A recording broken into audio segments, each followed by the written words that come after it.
Hello friends, હું છું ચિંતન શાહ અને તમે અમારી સાથે જોઈ રહ્યા છો એક મુલાકાત વિથ ગુજ્જુ કલાકાર.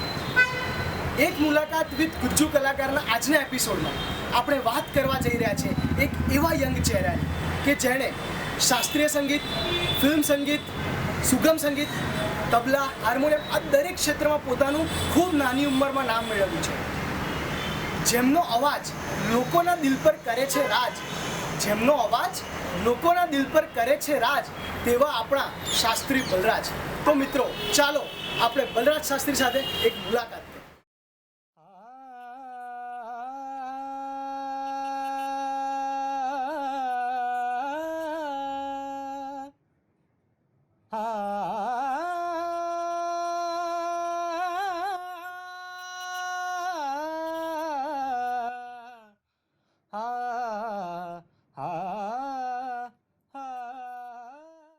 નમસ્કાર. સુરો સાથે પકડાપકડી અને છુપાછુપી રમાય, ધૂન અને સુરની સાથે લપસણીઓ ખવાય, કડીઓ સાથે દિલની વાતો કરાય, કડીઓ સાથે દિલની વાતો કરાય. બલરાજ શાસ્ત્રીનું સર્વસ્વ સંગીતમાં જ સમાય. ક્યાં વાત છે. સ્વાગત છે બલરાજભાઈ આપનું અમારા શો જેનું નામ છે એક મુલાકાત વિથ ગુજ્જુ કલાકાર. Thank you. બલરાજભાઈ, વાત કરીએ તો તમારી જર્નીની, તો તમારો મ્યુઝિક પ્રત્યેનો શોખ બાળપણથી જ રહ્યો હતો? હા, બિલકુલ કહી શકાય. કેમ કે મારા મમ્મી પપ્પા, મારા દાદા દાદી એ લોકો પણ સંગીત સાથે એટલા જ જોડાયેલા. પરંતુ મારા પપ્પા શ્રી નરેન્દ્ર શાસ્ત્રી એ મ્યુઝિક ફિલ્ડમાં જ કાર્યરત થયા. હું એકચ્યુઅલી મારો ઉછેર મારા નાના નાનીને ત્યાં થયો, મારા મોસાળમાં. હું 10 વર્ષ એમની સાથે રહ્યો. પણ જ્યારે પણ વેકેશનમાં કે રજાઓમાં અમદાવાદ મમ્મી પપ્પાને મળવા માટે આવું, ત્યારે પપ્પા સાથે પ્રોગ્રામમાં જવું કે કાકા સાથે, મારા મોટા પપ્પા, મારા પપ્પા અને ત્રણેય ભાઈઓ સંગીતમાં જ છે.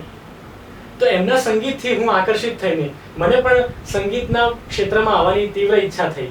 અને પછી મેં પપ્પાને કહ્યું કે મારે સંગીત શીખવું છે. અને સૌપ્રથમ અમે લોકો ઈસનપુર રહેતા હતા, ત્યાં અતુલભાઈ મિસ્ત્રી છે મારા સર, મ્યુઝિકના સર, એમની પાસે સંગીત શીખવાનું શરૂ કર્યું. ત્યારબાદ છેલ્લા 12 વર્ષથી હું શીખી રહ્યો છું મ્યુઝિક, અને આ રીતે મારા સંગીતની જર્ની શરૂ થઈ. એટલે કહી શકાય કે બાળપણથી જ તમારો ઉછેર સંગીતમય વાતાવરણમાં ઘરમાં જ મને સંગીતનું વાતાવરણ મળ્યું, એની અસર મારા પર ખૂબ થઈ. અને મને થયું કે હવે મારે મ્યુઝિક ફિલ્ડમાં જ મારું કરિયર બનાવવું છે. જો વાત કરીએ તમારા મ્યુઝિકને લઈને, તો તમારા ઘરમાં સૌથી વધારે સપોર્ટ તમને મ્યુઝિકમાં કોણ કરે છે? મારા પપ્પા.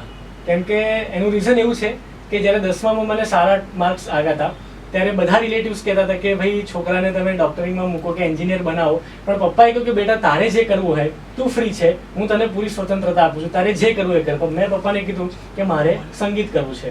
તો એમનો સપોર્ટ આખા ઘરમાં મને સૌથી વધારે મળ્યો. તો બલરાજભાઈ, આવો જાણીએ કે તમારા પિતા શ્રી નરેન્દ્ર શાસ્ત્રી તમારા વિશે શું કહે છે. બલરાજ એના મોસાળમાંથી અમદાવાદમાં અમારી સાથે રહેવા માટે આવ્યો, અને મનમાં એક સંકલ્પ હતો કે મારે સંગીત જ કરવું છે, અને સંગીત સિવાય બીજી કોઈ પ્રવૃત્તિ નથી કરવી. અને એની પ્રબળ ઈચ્છાના કારણે એનો સંગીત અભ્યાસ, એક વ્યવસ્થિત સંગીત અભ્યાસ શરૂ થયો. એનો તો શરૂ થયો, સાથે અમારા બધાનો શરૂ થયો. એણે પણ અભ્યાસ શરૂ કર્યો, હું પણ ગંભીર થયો. બલરાજનો ભાઈ વનરાજ, બલરાજનો બીજો કઝિન બ્રધર જસરાજ, બીજી કઝિન સિસ્ટર ઉર્વશી, અમે બધા જ વ્યવસ્થિત આપણી ભારતીય શાસ્ત્રીય સંગીતની તાલીમમાં જોડાયા. અને અમે બધા જ બલરાજના કારણે વિકાસભાઈ પરીખના વિદ્યાર્થી થયા, અને અમારી સંગીત યાત્રા એક સુવ્યવસ્થિત આપણી ભારતીય પરંપરાની શરૂ થઈ.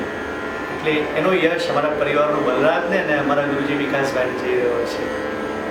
એ રીતે બલરાજની આ સંગીત માટેની કન્સર્ન, નિસ્બત એ બહુ 9 વર્ષની ઉંમરે જોઈ, અને મને પણ અંતરથી એવું લાગ્યું કે ચોક્કસ જીવનમાં આ સંગીતમાં કરશે, આગળ ઘણું કંઈક સવિશેષ કરશે. અને થોડાક તણખા તો જર્યા છે, હજુ આખો જે સૂર્યોદય થવો જોઈએ એ થવાનો જો બાકી છે.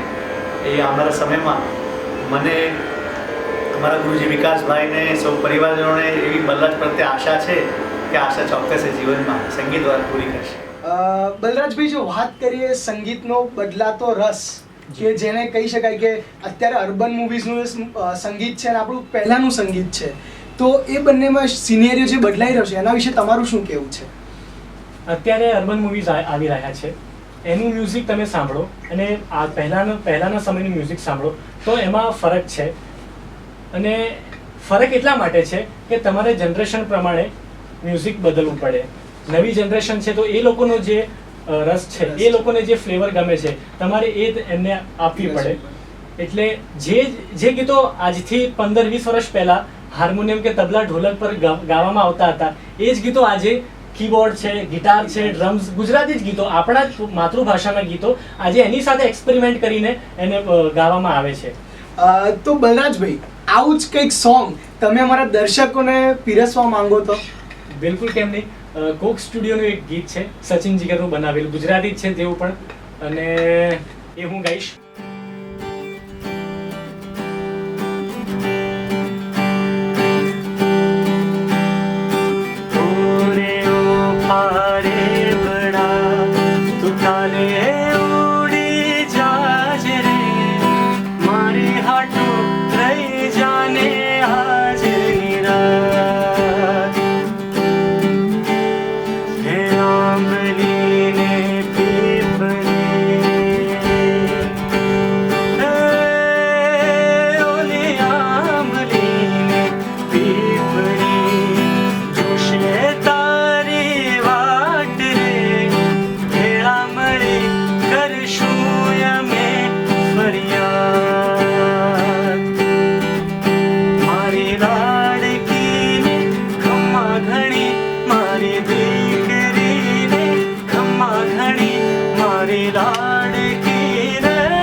બલરાજભાઈ, તમારા મ્યુઝિક આઇકન કોણ છે? મારા મ્યુઝિક આઇકન છે મારા દાદા ગુરુ સંગીત માર્તંડ પદ્મ વિભૂષણ પંડિત જસરાજજી, કે જેમના ઘરાનાની તાલીમ, મેવાતી ઘરાનાની તાલીમ હું છેલ્લા 12 વર્ષથી મારા ગુરુજી શ્રી વિકાસભાઈ પરીખ પાસેથી લઈ રહ્યો છું. આજે મારી પ્રગતિમાં જેટલો ફાળો મારા માતા પિતાનો છે, એવું કહી શકાય કે તેનાથી પણ સવિશેષ ફાળો મારા ગુરુજીનો છે. આજે સંગીતના ફિલ્ડમાં હું જે પણ કંઈ હાસિલ કરી ચૂક્યો છું કે કરી રહ્યો છું, એ મારા ગુરુજીના લીધે છે. આ ઉપરાંત સપ્તકમાં મેં 4 વર્ષ મારા ગુરુજી પ્રવીણભાઈ શિંદે પાસેથી મેં તબલાની તાલીમ પણ મેળવી, અને આ રીતે સંગીત સાથે જોડાયો અને આજીવન જોડાયેલો રહીશ. તો બલરાજભાઈ, તમારા ગુરુ શ્રી વિકાસ પરીખ તમારા માટે શું કહે છે ને, ચાલો જાણીએ. નમસ્કાર. બલરાજ લગભગ મારી પાસે છેલ્લા 12 વર્ષથી શીખે છે, અને એ 10 વર્ષનો વિદ્યાર્થી મારી પાસે શીખે છે. જ્યારે બેબી બોયસ હોય ને ત્યારથી મારી પાસે શીખે, અને એના પિતાશ્રી પણ મારી પાસે શીખ્યા. એનો બીજો ભાઈ વનરાજ એ પણ મારી પાસે શીખે છે, જસરાજ પણ શીખે છે. આખું ફેમિલી સંગીતને સમર્પણ છે. વિશેષ બલરાજ માં સરસ્વતી એને ખૂબ સરસ અવાજ આપ્યો છે. એના ગળાની અંદર રૂ છે, અને એક ખાસ પ્રસંગ આ વખતે કહીશું. આઈડિયા જલસાનો પ્રોગ્રામ 3 વર્ષ પહેલાં અહીંયા અમદાવાદ ખાતે થયો. ત્યારે સપ્તક તરફથી ગાયન વિભાગમાંથી એક પ્રાર્થના પ્રસ્તુત કરવાની હતી. ત્યારે મેં બલરાજને અને એક મારી બીજી શિષ્યા છે શિવા, એ બંને જણને મેં ડ્યુએટ ગવડાવ્યું. એ વખતે મારા ગુરુજી સંગીત માર્તંડ પદ્મ વિભૂષણ પંડિત જસરાજજી પણ હાજર હતા. ત્યારે બલરાજને સાંભળીને ગુરુજીએ મને ખાસ કહ્યું કે આ છોકરા ઉપર નજર રાખજે, આ છોકરો કંઈ કરી શકે એવું છે, અને એને ભગવાને બહુ બધું આપ્યું છે, આના ઉપર વિશેષ ધ્યાન આપીને એને ધ્યાન રાખીને સરસ તૈયાર કરજો. બહુ સરસ તૈયાર થઈ શકે એમ છોકરો, અને આજકાલ મહેનત પણ સારી કરે છે. ઓછી જ લાગતી હોય છે, એમ હું એને પણ કહું છું કે સર્વ સંગીતની ઉપર શાસ્ત્રીય સંગીત છે. શાસ્ત્રીય સંગીતની સાધના જ્યાં સુધી ગાવાનું ખપ પડે ત્યાં સુધી અનિવાર્ય છે, અને આ જીવન સુધી એના મનમાં કાયમ એવો ભાવ રહે હું તો સંગીતનો સેવક છું અને સેવક બનીને જ રહેવા માંગુ છું. તો એની ઉન્નતિ છે બસ. બલરાજભાઈ, જો વાત કરીએ અત્યારે આપણી ગુજરાતી ઇન્ડસ્ટ્રી છે અપ જઈ રહી છે ધીરે ધીરે, અને આપણે દરેક જગ્યાએ ચાહે થિયેટર હોય, મ્યુઝિક હોય, ફિલ્મ હોય, દરેક જગ્યાએ આપણા ગુજરાતી કલાકારો જોવા મળી રહ્યા છે. તો એઝ અ ગુજરાતી કલાકાર જો તમને આપણી ઇન્ડસ્ટ્રી માટે કંઈક કરવાનો મોકો મળે, ચાન્સ મળે, તો તમે આપણી ઇન્ડસ્ટ્રી માટે એવું કંઈક કરવા માંગશો? બિલકુલ. પહેલાં તો તમારી વાત સાથે હું પૂરેપૂરો સહમત છું કે આજની આપણી ગુજરાતી ઇન્ડસ્ટ્રી થિયેટર કે એક્ટિંગ છે, મ્યુઝિક છે, દરેક ફિલ્ડમાં ઘણી પ્રગતિ કરી રહી છે. મારી માતૃભાષા પ્રત્યેની સેવા એટલી રહેશે કે અત્યારે જેમ અલગ અલગ લેંગ્વેજમાં પંજાબી છે કે મરાઠી છે એ લોકોના સંગીત સાથે જે નવા એક્સપેરિમેન્ટ થઈ રહ્યા છે, પંજાબી મ્યુઝિક છે, અત્યારે પંજાબી ફોક સોંગ છે, એની સાથે રેપ ફોર્મને એડ કરવામાં આવે છે, એ રીતે આપણને નવા ગીતો સાંભળવા મળે છે. તો ગુજરાતી સંગીતને વર્લ્ડ મ્યુઝિક સાથે એની સાથે કંઈક પ્રયોગાત્મક કામ કરીને કંઈક નવી વસ્તુ ક્રિએટ કરવાનો મને ચાન્સ મળે તો એ હું માતૃભાષા માટે બિલકુલ કરીશ. બહુ જ ખૂબ સુંદર વિચાર બલરાજભાઈ આપણી સૌની સમક્ષ રજૂ કર્યો. બલરાજભાઈ, તમારા ઓલવેઝ મ્યુઝિકમાં જે તમને સપોર્ટ કરે છે એવા મ્યુઝિક ડિરેક્ટર ઝલક પંડ્યા આપના માટે શું કહે છે? ચાલો જાણીએ. બલરાજ માટે બસ એટલું કહેવા માગું છું કે બહુ જ ટેલેન્ટેડ પર્સન છે. હું લગભગ બલરાજના કોન્ટેક્ટમાં લગભગ અમે લોકો 4-5 વર્ષથી અમે લોકો ફ્રેન્ડ્સ છીએ. અમે લોકો એક શોમાં મળેલા અને એના પછી એની સાથે જે અમારી મિત્રતાનો એક દોર આગળ ગયો છે જે હજુ સુધી સ્ટોપ થયો નથી અને થશે પણ નહીં, કારણ કે હું કદાચ એને જેટલી સારી રીતે હું એને ઓળખું છું કદાચ એટલી સારી રીતે બીજા લોકો ઓળખતા હશે કે નહીં મને ખબર નથી, પણ હું એને બહુ જ સારી રીતે ઓળખું છું. એ બહુ જ સારો સિંગર છે, બહુ જ સારો ગિટારિસ્ટ છે.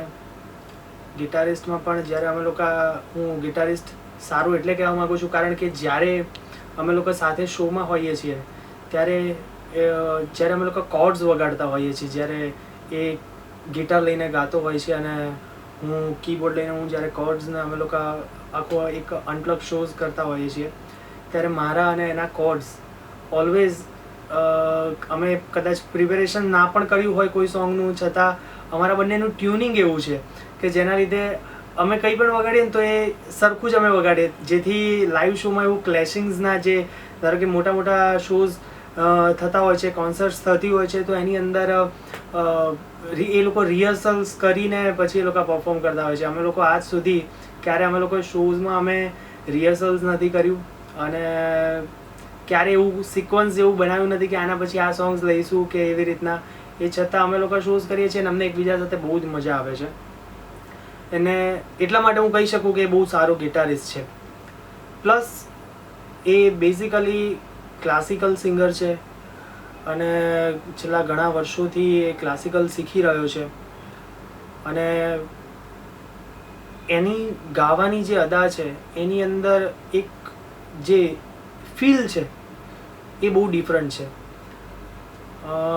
મેં અહીંયા સ્ટુડિયોની અંદર ઘણા બધા સિંગર્સ સાથે કામ કર્યું છે, ઘણા બધાને રેકોર્ડ કર્યા છે, પણ બલરાજની જે ગાવાની એની જે ફીલ છે એ જે ફીલથી ગાય છે એ બહુ જ ડિફરન્ટ છે. અને પર્સનલી એટલે નહીં કે મારો ફ્રેન્ડ છે, પણ એક આર્ટિસ્ટ તરીકે હું એની બહુ જ રિસ્પેક્ટ કરું છું. મને એક કિસ્સો યાદ આવે છે. હમણાં અમે લોકો એક પ્રોજેક્ટ કરી રહ્યા હતા. એ પ્રોજેક્ટ દરમિયાન અમારે અલગ અલગ ફ્લેવર્સ મળી શકે કે અલગ અલગ સોંગ્સની અંદર અલગ અલગ ફ્લેવર્સ મળી શકે એના માટે અમે લોકો અલગ અલગ કમ્પોઝર્સ માટે અમે લોકોએ વાત કરેલી, બધે વાત કરી. પણ પછી એના પછી મને એવો એક વિચાર આવ્યો સડનલી કે અમે પ્રોફેશનલ્સને આ કામ આપીએ કે જે પ્રોફેશનલી કમ્પોઝ કરે છે, એના કરતાં અમે એવો ટ્રાય કરીએ કે અમે અત્યારના જે યંગસ્ટર્સ જે પણ છોકરાઓ છે કે મારી એજના, કે જે લોકો નવું એમનું કરિયર બનાવી રહ્યા છે, શીખી રહ્યા છે, સાથે કામ કરી રહ્યા છે અને બહુ સારું કામ કરી રહ્યા છે, તો એ લોકોને અમે વાત કરીએ, એ લોકોને અમે અપ્રોચ કરીએ કે અમારા પ્રોજેક્ટની અંદર એ બધા સોંગ્સ અમારા કમ્પોઝ કરે. તેવા ઘણા બધા ભજનો છે કે જે અમે કમ્પોઝ કર્યા છે અને જેની અંદર બલરાજે પણ ઘણા બધા ભજનો કમ્પોઝ કર્યા છે. જ્યારે મેં બલરાજને ફર્સ્ટ ટાઈમ જ્યારે વાત કરી કે બલરાજ આવી રીતનું એક છે કે જેની અંદર મારી ઈચ્છા છે પર્સનલી એવી કે મારે આપણે બધા મિત્રો જે છે એમની પાસે જ કમ્પોઝ કરાવવા છે. અને બલરાજ કહે કે યાર મને નહીં ફાવે, કેમ કે મેં આજ સુધી કમ્પોઝ કર્યું નથી. પણ મને વિશ્વાસ હતો, કારણ કે હું બલરાજને જે રીતે ઓળખું છું એ રીતે મને ખ્યાલ છે કે એ જેટલો સારો સિંગર છે એના કરતાં સારો કમ્પોઝર છે. અને એણે બહુ જ સારા કમ્પોઝિશન્સ કર્યા. એના કમ્પોઝિશન્સ પર બોલિવૂડના સારા સિંગર્સ લાઈક પાર્થિવ ગોહિલ, ઉસ્માન મીર, આવા દિગ્ગજ કલાકારોએ બલરાજના જે કમ્પોઝિશન્સ થયા છે એમાં પ્લેબેક કર્યું છે. એટલે મારા માટે તો બહુ જ આનંદની વાત છે કે એક એવું મિત્ર મને મળ્યો છે કે જે આટલો ટેલેન્ટેડ છે અને જેની પાસેથી અમે બંને જ્યારે એકબીજાને મળીએ છીએ ત્યારે એકબીજા સાથે અમે કંઈક ને કંઈક શીખતા હોઈએ છીએ. મારો વાંક હોય તો એ મને કહી દે, હું એનો વાંક હોય તો હું એને કહી દઉં. અને અમને બંનેને એ બાબતનું ક્યારેય એવું થયું જ નથી કે કોઈ અમે પ્રોફેશનલી એક આર્ટિસ્ટ છીએ અને એકબીજા સાથે એવી રીતના કોમર્શિયલી અમે એકબીજા સાથે અટેચ છીએ. અમે ફ્રેન્ડ્સ છીએ અને બસ ભગવાનને એવી પ્રાર્થના કરીશ કે હજુ વધારે ને વધારે એ એની લાઈફમાં આગળ વધે, એનું બ્રાઇટ એક ફ્યુચર થાય અને આવી જ અમારી મિત્રતા હંમેશા રહે. જો બલરાજભાઈ વાત કરું કે તમે જે પ્રમાણે કીધું કે તમે 12 વર્ષથી આ ફિલ્ડમાં છો, તો ક્યાંક ને ક્યાંક તમને કોઈક સારા અનુભવ થયા છે, કોઈક ખરાબ અનુભવ થયા છે, તો અમારા દર્શકો સાથે શેર કરવામાં આવશે. બિલકુલ. છેલ્લા 12 વર્ષથી હું સંગીત શીખી રહ્યો છું અને 5 વર્ષથી મ્યુઝિક ફિલ્ડમાં એક્ટિવ છું. તો સારા અનુભવ ઘણા થયા છે.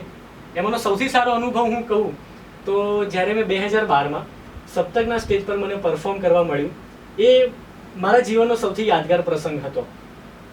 કે ત્યાં એક વિદ્યાર્થી તરીકે મને એક સ્ટેજ આપવામાં આવ્યું કે જ્યાં અત્યારે મોટા પંડિત છે કે ઉસ્તાદ છે, જે પણ નામ બોલો તમે ક્લાસિકલ મ્યુઝિકના, એ ત્યાં પરફોર્મ કરી ચૂક્યા છે અને કરી રહ્યા છે સતત. બિલકુલ. તો ત્યાં મને પરફોર્મ કરવાની તક મળી, એ મારા માટે એક લાભો હતો. તો મારા જીવનનો સૌથી યાદગાર પ્રસંગ હોય તો સપ્તકના સ્ટેજ પર ગાવું. અને ખરાબ પ્રસંગમાં એવું છે કે આપ ભલા તો જગ ભલા. ક્યાં વાત હે. મને અત્યાર સુધી કોઈ એવો ખરાબ અનુભવ થયો નથી. બિલકુલ. બલરાજભાઈ, જતા રહેતા એક સવાલ એવો પૂછવા માંગીશ કે એકચ્યુઅલી અમારો તો આ ફર્સ્ટ એપિસોડ છે, એક મુલાકાત વિથ ગુજ્જુ કલાકાર, અને તમે અમારા ફર્સ્ટ અમે તમને સૌથી પહેલા તમને ઇન્વાઇટ કર્યા છે આ શો માટે. તો તમે અમારા શો વિશે કંઈક કહેવા માંગતા હોય દર્શકોને કે આ શો તમને કેવો લાગે છે, શું યુનિક છે અને તમને અમારો કોન્સેપ્ટ ગમ્યો કે નહીં, તો તમે. બિલકુલ. પહેલા તો એક મુલાકાત વિથ ગુજ્જુ કલાકાર, આ ટાઇટલ સાંભળીને જ મને ખૂબ જ ઇન્ટરેસ્ટ જાગ્યો કે ગુજરાતના જે ગુજરાતી કલાકારો છે, ચિંતનભાઈ એમના ઇન્ટરવ્યૂ લેશે, એમના અનુભવો ટીવી મારફતે કે યુટ્યુબ મારફતે બહાર આવશે. તો એમાંથી અમારા જેવા યંગ જનરેશન છે, અમે લોકો નવા આર્ટિસ્ટને એમાંથી ઘણી પ્રેરણા મળશે, ઘણું બધું શીખવાનું મળશે. તો આ એક સારી શરૂઆત છે આપણા ગુજરાતી ફિલ્ડ માટે, ગુજરાતી ઇન્ડસ્ટ્રી માટે.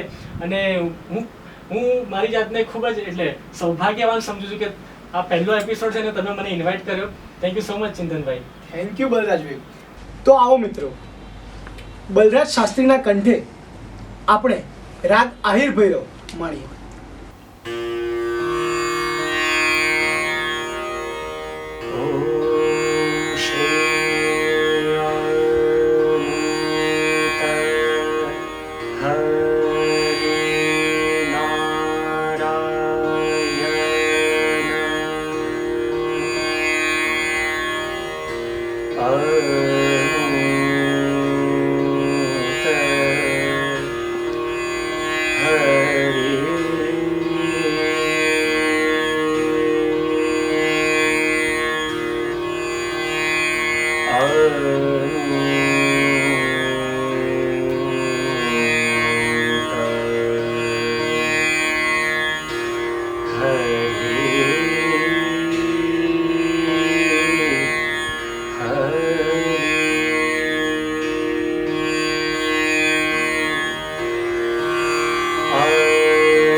સજન આયો અલબેલા સજન આયો રે મોરા અત મન સુખ પાયો રે મોરા અત મન સુખ પાયો રે અલબેલા સજન આયો રે અલબેલા સજન આયો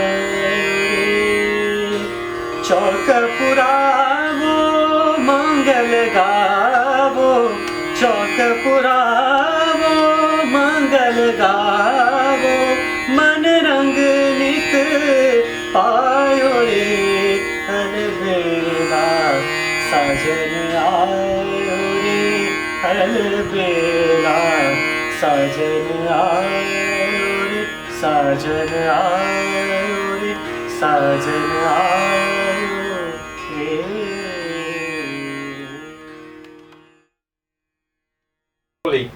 ખૂબ ખૂબ આભાર બલરાજભાઈ. My pleasure. મિત્રો, આ હતા આપણી સાથે બલરાજ શાસ્ત્રી અને તેમને આજના આપણા એક મુલાકાત વિથ ગુજ્જુ કલાકારના ફર્સ્ટ એપિસોડમાં તેમની સાથે આપણે મુલાકાત કરી. અને મિત્રો, અમે આવા જ બીજા આપણા જ ગુજરાતી કલાકારોને તમારી સમક્ષ લઈને આવી રહ્યા છીએ. તો જોવાનું ચૂકશો નહીં, એક મુલાકાત વિથ ગુજ્જુ કલાકાર.